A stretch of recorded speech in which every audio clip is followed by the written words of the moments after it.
களத்திலையும் ஆன்லைன்லையும் நாம சரியா செயல்பட்டோம்னா நம்முடைய டார்கெட்டை நாம நிச்சயம் அச்சீவ் பண்ணிடுவோம்.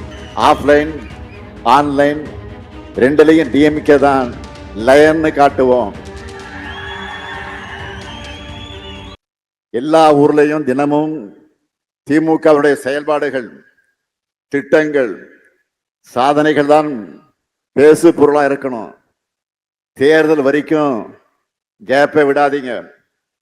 அதே போல இன்னைக்கு நாம் எதிர்கொண்டு வீழ்த்த வேண்டிய முதல் விஷயமே ஃபேக் நியூஸ் தான். தமிழ்நாட்டுக்குள்ள எப்படியாச்சும் கலவரத்தை உண்டு பண்ணணும். அந்த கலவரத்துக்கு குளிர்காயணும்னு எதிரிகள் நினைக்கிறாங்க. கடந்த 5 ஆண்டுகள்ல டிசைனா பொய் செய்திகளை பரப்பி பார்த்தாங்க. ஆனா அவங்க எண்ணம் நிறைவேறல. இன்னும் சொல்லணும்னா அவங்களுடைய பிளான் எல்லாம் அம்பலப்பட்டு அவமானப்பட்டு நிற்கிறாங்க. இந்த பொய் செய்திகளின் சவால்களை நாம முறியடிச்சாகணும். அதுக்கு நீங்க ஒவ்வொருத்தரும் மிக விழிப்போடு ஆன்லைன்ல செயலாற்றணும். பொய் செய்திகளை பரப்ப என்ற நிறைய ரைட் விங் அக்கௌண்ட்டுகளை பாஜக நடத்திக்கிட்டு வராங்க. அதுல பாதி அதிகாரபூர்வ பக்கங்கள், மீதியெல்லாம் மீம்ஸ் பேஜ் மாதிரி இருக்கக்கூடிய பக்கங்கள். இப்படி எதுவா இருந்தாலும் நம்மை பற்றி ஒரு பொய் செய்தி பரப்புறாங்கன்னா உடனே ஆதாரத்தோட கமெண்ட்ஸ் ரிப்ளைன்ஸ்ல நீங்க பதிலடி கொடுக்கணும். அந்த பொய் செய்தியை படிக்கிறவங்கல்ல பாதி பேர் நம்முடைய விளக்கத்தை படிச்சா கூட அது உங்களுக்கு கிடைச்ச வெற்றி தான். இதை ஒருத்தர் பண்ணா போதாது, ஒவ்வொருத்தரும் பண்ணணும். அப்பதான் பொய் செய்தி பரப்புறவங்களுக்கு பயம் இருக்கும். நாம ஆளுங்க 100 கணக்கில் போடுகிற ரிப்ளைல அவங்க அந்த பொய் செய்தியை டெலிட் பண்ணிட்டு ஓடணும். இப்போ கூட டெல்லியில ஒன்றிய அரசு நடத்துற ஒரு நிகழ்ச்சியை பத்தி அமைச்சர்கள் உட்பட பல பாஜகவினர் போலியான பெருமைகளை ஷேர் பண்ணிட்டு இருந்தாங்க. மொத்த பேரும் சேர்ந்து அம்பலப்படுத்தினதும் அந்த ட்விட்டையெல்லாம் அமைச்சரை டீல் பண்ணிட்டார்.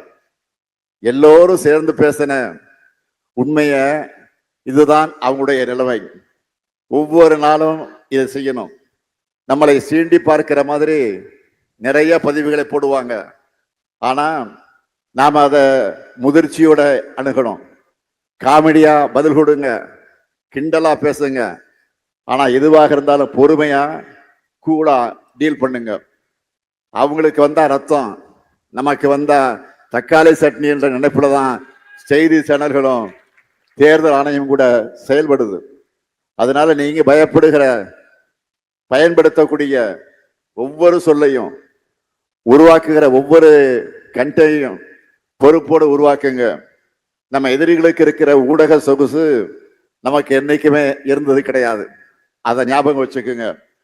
தோழமை சக்திகளோடு சிண்டு முடிகிற வேலையில எதிர்கட்சியினர் ஈடுபடுவாங்க. அவங்களுடைய சூழ்ச்சிக்கு நாம இடம் தரக்கூடாது. கழகத்திலிருந்து வரக்கூடிய அபிஷியல் செய்திகளை மட்டும் நம்பி செயல்படுங்க. இஷ்டத்துக்கு பரப்பக்கூடிய பொருளைகளுக்கெல்லாம் முக்கியத்துவம் கொடுக்காதீங்க. களம் நமக்கு சாதகமாக இருக்கு. வெற்றி பெறக்கூடியவர்கள் தான் வேட்பாளர்களாக அறிவிக்கப்படுவாங்க. களத்திலையும் ஆன்லைன்லையும் நாம சரியா செயல்பட்டோம்னா நம்முடைய டார்கெட்டை நாம நிச்சயம் அச்சீவ் பண்ணிடுவோம். அதுக்கு அடித்தளமாக தான் இன்னைக்கு ஆடுகளம் செயலியை லான்ச் பண்ணி இருக்கோம். 2019 இருந்து தமிழ்நாட்டில் நடந்த எல்லா தேர்தலுக்கும் ஒரு ஒற்றுமை இருக்கு. யார் ஜெயிக்க போறாங்கன்னு எல்லாருக்கும் தெரியும். திமுக கூட்டணி தான் வெல்லும்னு தெரிஞ்ச நடந்த தேர்தல்கள் தான் எல்லாம். ஆனா எப்படிப்பட்ட மார்ஜின்ல ஜெயிப்போம், எவ்வளவு வாக்கு வித்தியாசம், இந்த முடிவுகளுக்காக நாம காத்துக்கிட்டு இருக்கிறோம். 2026 தேர்தலும் அதே போலதான். திமுகவின் வெற்றி உறுதி செய்யப்பட்ட ஒன்று. ஆனா அது எவ்வளவு பெரிய வெற்றியா அமையணும் என்பதை நோக்கிதான் நாம எல்லோரும் உழைச்சிக்கிட்டு இருக்கிறோம்.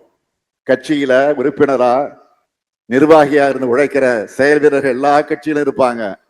ஆனா அடிப்படை உறுப்பினராக கூட இல்லாம கொள்கைக்காக இணையத்துல களமாடுற தோழர்கள் திமுகவுக்கு மட்டும்தான் உண்டு. இத நீங்க பதவிக்காக பண்ணல, எம்பி ஆகணும், எம்எல்ஏ ஆகணும், கவுன்சிலர் ஆகணும் பண்ணல. இந்த இயக்கத்தால கல்வி அறிவை பெற்றவர்கள் நாம். கழகத்தின் திட்டங்களால் உயர்ந்தவர்கள் நாம். கலைஞரால சமூக நீதி பார்வையை கற்றுக்கொண்டவர்கள் நாம். மொத்தத்தில் திராவிடத்தால் எழுந்தோம் என்கிற நன்றி உணர்வோடு எதையும் எதிர்பார்க்காம எதிர்காலத்துக்காக கழகத்தை ஆதரிக்கிறவங்க நீங்க. இப்படிப்பட்ட தொண்டர்கள் இல்லாத எதிர்கட்சிகளால் இந்த உணர்வை எப்பவுமே புரிஞ்சிக்க முடியாது. நான் உறுதியா சொல்றேன், தேர்தல் வெற்றிக்கு பிறகு இந்த பணிகள்ல சிறப்பா செயல்படுகிற உங்களை மீண்டும் சந்திப்பேன்.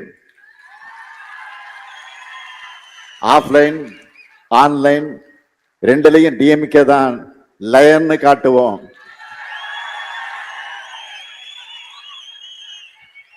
வெல்வோம் ஒன்றாக. நன்றி, வணக்கம்.